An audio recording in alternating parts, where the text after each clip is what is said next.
Sigmania, gimana kabarnya nih?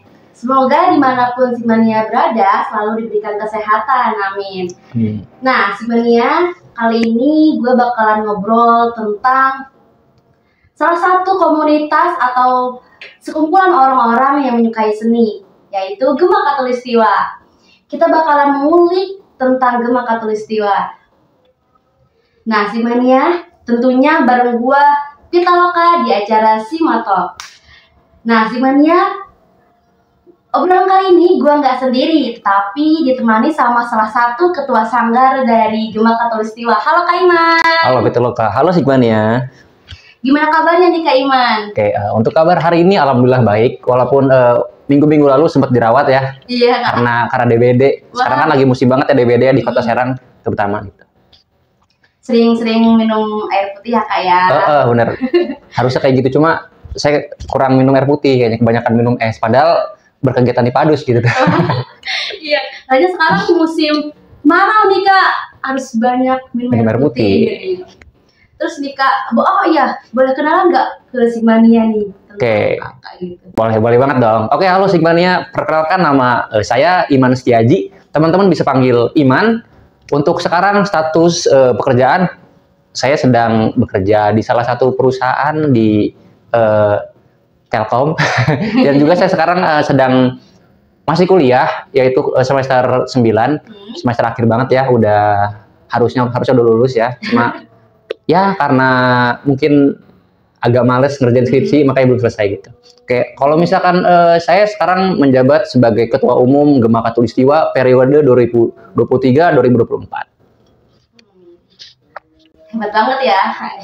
Terus ya, dengar-dengar nih ya Kak, dengar-dengar tentang seni, Kakak ini sebagai Ketua Sanggar dari Gema Khatulistiwa kan ya?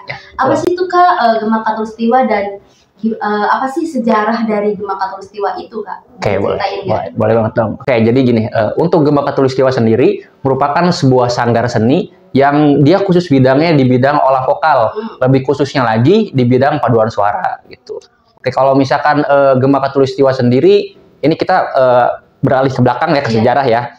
Oke, berarti kalau Gema Khatulistiwa sendiri sebenarnya dia terlahir dari keinginan kecil dari seorang owner kita, founder Gema Khatulistiwa, yaitu Amir Hakim Junior, biasa disapa Amir gitu, walaupun umurnya udah 30-an ke atas, tapi dia pengen dipanggil AA aja gitu. Oke, jadi gitu, itu sekitar tahun 2008-2009 ke belakang gitu ya. Nah, pada masa itu anggota dari Gema Khatulistiwa ini masih terbatas di kalangan anak-anak SMA. Karena posisinya pada waktu itu Amir masih menjabat sebagai pelatih di salah satu SMA di Kota Serang gitu. Jadi untuk anggotanya masih belum banyak.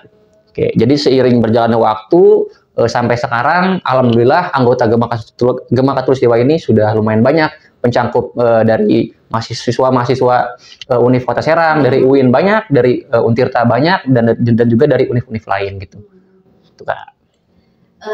Untuk apa namanya tanggalnya itu Kak? Oke. Jadi kalau misalkan Gema Khatulistiwa sendiri, walaupun dia udah berjalan lama ya dari tahun 2008, 2009, 2010, tetapi kalau untuk nama Gema Khatulistiwa sendiri diresmikan tanggal 24 Desember tahun 2012 gitu. Jadi udah kurang lebih 11 tahun Kak.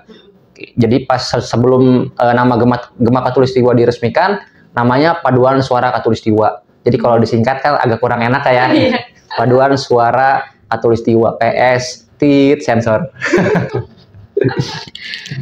Sejarahnya panjang banget ya Kak ya. Berarti Gema Khatulistiwa itu sebagai wadah untuk orang-orang yang menyukai paduan suara ya Kak ya. Apalagi tentang seni. Iya betul. Jadi gini Kak, teman-teman Sigmania juga, kalau untuk di Gema Khatulistiwa ini sebenarnya ya, selain dari paduan suara, Gema Khatulistiwa membuka kursus vokal. Jadi kalau misalkan teman-teman yang umurnya kan, kalau misalkan tim paduan suara ini dikhususkan untuk anggotanya yang berumur 16 sampai dengan 25 tahun. Nah, kalau misalkan umurnya di bawah itu, misalkan 7 sampai 15 tahun atau lebih dari 25 tahun, itu bisa masuk ke kelas kursus vokal. Gitu. Jadi, kalau misalkan di kursus vokal itu nanti bakal membahas lebih banyak sebenarnya terkait teknik-teknik vokal gitu. Cuma kalau Gema Khatulistiwa sejauh ini terkenalnya ya sebagai sanggar seni paduan suara. Gitu, Kak. Terus ya kakak ini kan sebagai ketua nih.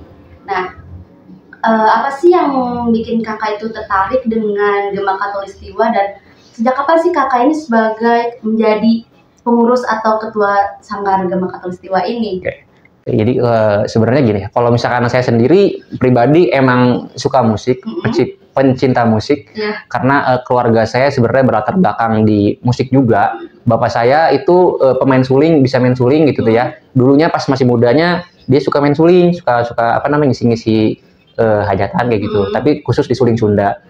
Kalau mama saya itu dia bisa nyanyi, tapi ya nggak bagus-bagus banget lah. dulunya sering diundang kalau misalkan ada hajatan, itu mamanya si Iman sering nyanyi, kayak gitu. Jadi dari kecil saya sudah sering mendengarkan musik gitu, karena mama saya suka nyanyi, bapak saya suka main alat musik, gitu Kak. Berarti kakak ini udah di lingkungan orang yang musisi? Oh iya, kalau misalkan untuk gabung Gema Katulistiwa sendiri, kenapa saya gabung Gema Katulistiwa gitu ya? Karena pada waktu itu saat saya di kampus, saya kan kuliah di salah satu kampus di Serang gitu ya.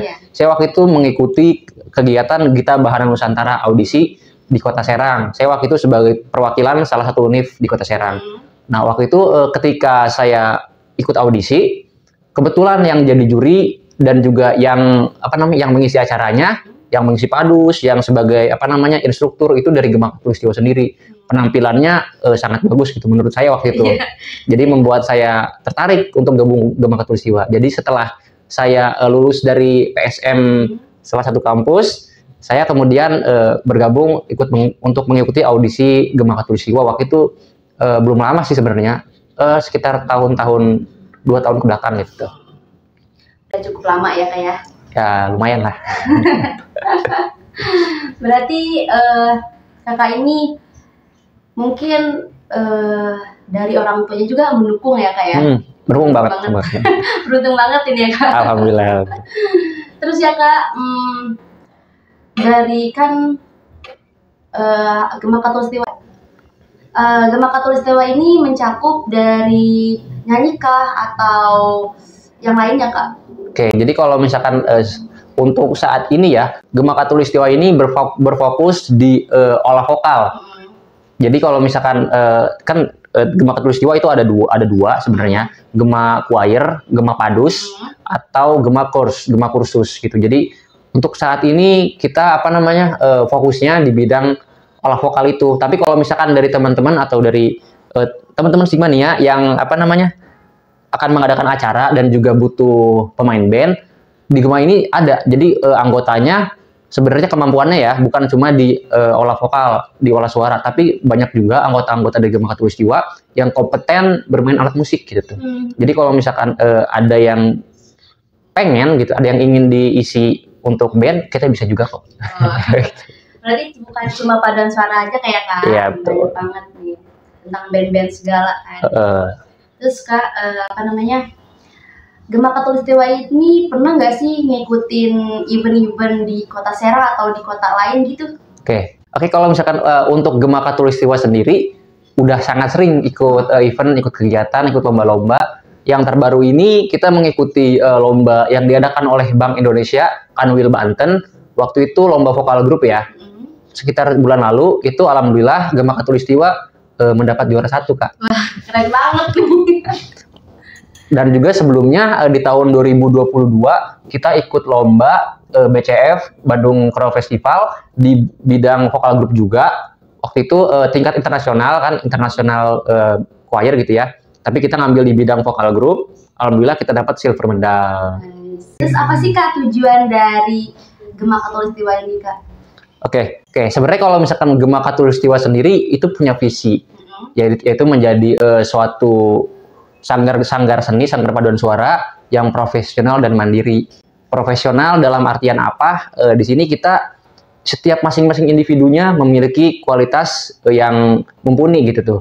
Jadi kita di sini dipelajari masing-masing individu mempelajari gitu ya, teknik-teknik olah vokal, teknik-teknik bernyanyi secara bersama-sama dengan baik gitu. Jadi di situ kita ada sisi profesionalnya. Jadi kalau misalkan kita diundang oleh instansi mana gitu ya, kita bisa menyajikan dengan baik gitu tuh.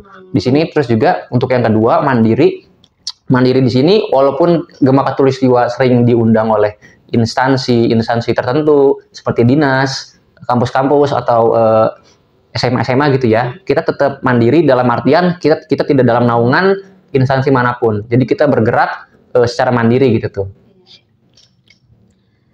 Terus ya kan, kakak kan udah menjelaskan tentang Gema Khatulistiwa itu tentang paduan suara nih ya Kak. Nah, banyak banget nih teman-teman yang mempunyai suara emas, kemampuan bernyanyi itu lebih baik gitu Kak. Tapi mereka insecure sama suara mereka. Itu apa sih motivasi kakak untuk teman-teman? Oke. Jadi sebenarnya kalau misalkan masalah insecure itu balik lagi ke diri masing-masing ya. Mau dia suaranya bagus atau mau dia suaranya biasa aja gitu ya. Itu balik lagi ke kemauan dan keberanian diri dia untuk mencoba. Jadi kalau misalkan suara dia bagus tapi dia nggak punya keberanian buat mengekspos itu, buat menunjukkan itu, apa ya? Jadi kemampuan yang dia punya akan sia-sia. Jadi alangkah baiknya kemampuan yang dia punya itu disalurkan di sanggar-sanggar atau komunitas seperti ya Gema Khatulistiwa ini gitu. Jadi di Gema Khatulistiwa ini kita memupuk selain kemampuan vokal, kita juga memupuk keberanian diri untuk perform gitu Kak. Jadi bakal dilatih secara sistematis dan juga sedemikian rupa di sanggar Gema Khatulistiwa. Berarti untuk teman-teman yang insecure sama suaranya bisa mencoba hal-hal yang baru nih ya Kak, apalagi untuk masuk ke Gema Khatulistiwa. Seru banget ya Kak obrolan kita kali ini. Nah sebenarnya ternyata Gema Khatulistiwa itu adalah seni yang mungkin paduan suara ya Kak ya. Terus terima kasih ya Kak Enia udah menceritakan Gema Khatulistiwa itu apa. Oke. Terima kasih banyak juga kami atau saya pribadi selaku perwakilan Gema Khatulistiwa ya kepada Sigma karena telah mengapresiasi seni yang khususnya berada di Kota Serang ini. Terima kasih banyak Sigmania. Untuk kalian yang mau mendengarkan obrolan-obrolan menarik, kita bakalan ada di Sigma Next ya. Terus oke Sigmania, nggak kerasa nih kita udah di obrolan terakhir. Terus untuk Sigmania jangan lupa subscribe YouTube LPM Sigma dan jangan pula follow IG LPM Sigma. Dan untuk kalian yang mau mendengar obrolan-obrolan menarik, jangan lupa buka Spotify LPM Sigma. Ketemu lagi, see you next time, bye bye.